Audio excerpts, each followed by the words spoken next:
I'll never forget, I called my dad and said, supposedly this country is really dangerous. So this could go really, really bad or really, really good. I love you no matter what.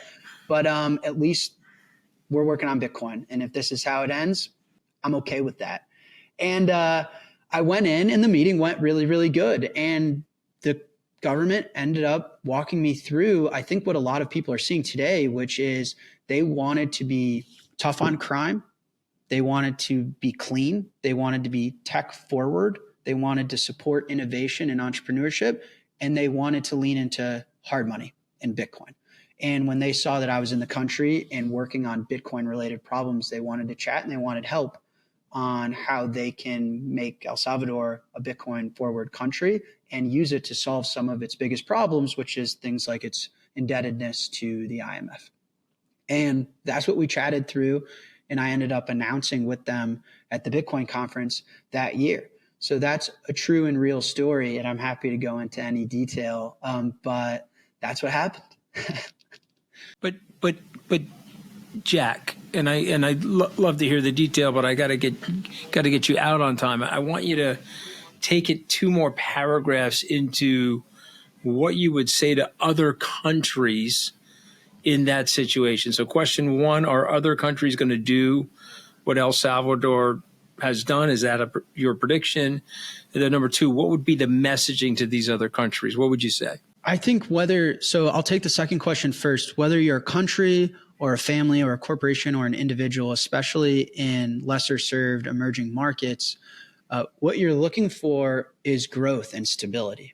You know, these people, as a reminder to everyone listening, you can't buy Apple stock. You cannot invest in Miami beachfront property. You don't have access to index funds from the smartest financial minds in the world with the biggest capital bases of all time. You have maybe the Naira, and that's it, your local community shillings. And so the fact that you have an asset that on average over the last 10 years is 63% annualized return. So it's the fastest growing thing that any of us could have owned. I mean, it's accessible to everybody.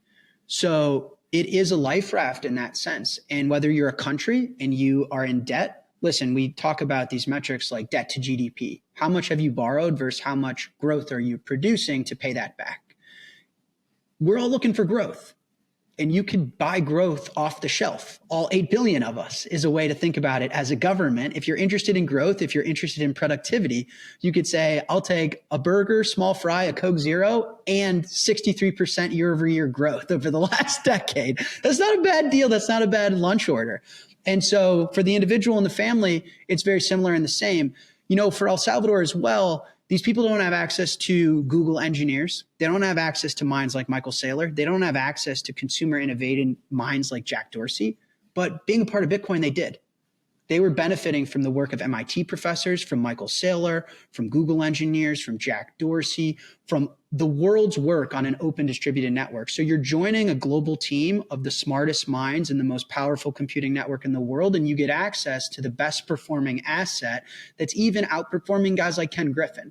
And that was the message, is that join this team. Network effects and economies of scale are going to take you. You actually need to humble yourself. This goes message to myself in the mirror. Humble yourself. You're not the main character. You're not going to advance this any more than the greater good. And so just be a part of it. Be a part of it. Realize it's bigger than you.